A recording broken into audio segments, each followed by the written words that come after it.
আসসালামু আলাইকুম রহমতুল্লাহ। সম্মানিত ফেসবুক বন্ধুরা, সম্মানিত এলাকাবাসী, আপনারা একটা নিউজ দেখতে পেরেছেন কিছুক্ষণ আগে। আমার বিরুদ্ধে একটি কুচক্র মহল সুন্দর করে সাজিয়ে গুজিয়ে একটি নিউজ করেছে।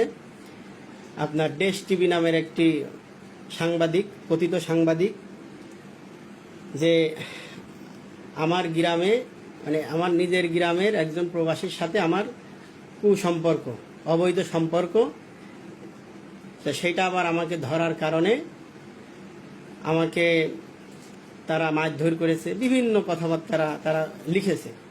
তো তাদের নিউজে আপনারা দেখতে পারবেন কত সুন্দর করে তারা মিথ্যাচার করেছে, যার কোনো ভিত্তি নেই, যার সাথে আমার কিঞ্চিত পরিমাণ কোনো সম্পর্ক নেই, যার সাথে আমার কিঞ্চিত পরিমাণ কোনো সম্পর্ক নেই, সেইভাবে তারা একটা নিউজ করেছে। দেখেন, এখানে লিখেছে, জানা গেছে দীর্ঘদিন ধরে একই গ্রামের প্রবাসীর স্ত্রীর সঙ্গে।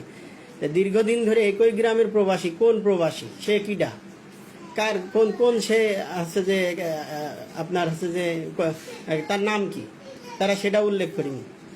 এরপরে আপনার লিখেছে যে তারে উত্তম মাধ্যম দিয়ে ছেড়ে দিয়েছে।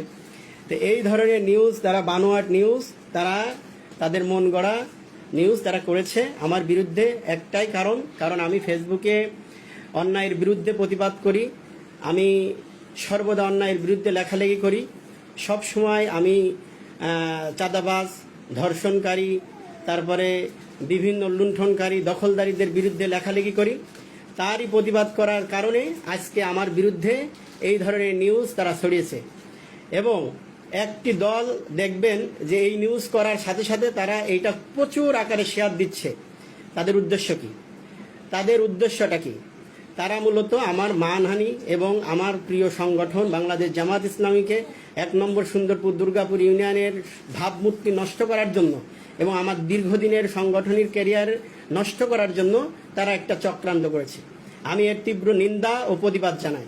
প্রিয় ভাইরা, আপনারা দেখেছেন, আপনাদের সামনেই আমি দীর্ঘদিন ধরে চলাচল করি, দীর্ঘদিন আপনাদের সামনে ওঠা বসা, সার্বিক বিষয়ে আপনারা আমার সম্পর্কে জানেন।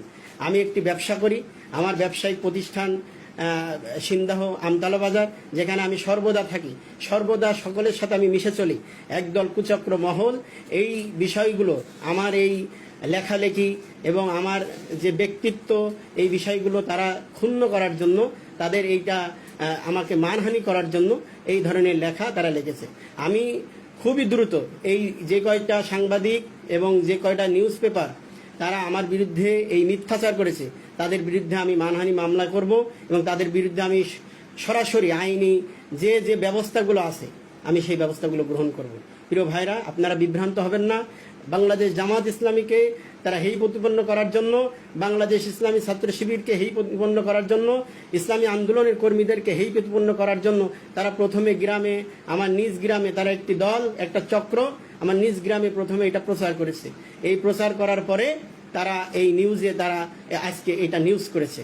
তাহলে কত বড় মিথ্যাচার হইলে তারা নিউজ করেছে, অথচ সেখানে কারণ নাম উল্লেখ করেনি, কোন প্রবাসী, কার সাথে কি বৃত্তান্ত, কোনো কিছুই তারা উল্লেখ করেনি। তারা নিউজ করে দিয়েছে, অমুক জায়গায় শুনেছি, অমুক বলেছে, অমুক হচ্ছে যে নাম প্রকাশে অনিচ্ছুক, সে আমাদের কাছে এই নিউজ করেছে। এটা কোনো নিউজের ভিত্তি হতে পারে না। আমি এদের বিরুদ্ধে আইনি ব্যবস্থা গ্রহণ করব। ততক্ষণ পর্যন্ত আপনারা আমার সাথে থাকবেন, আমার জন্য দোয়া করবেন ইনশাআল্লাহ।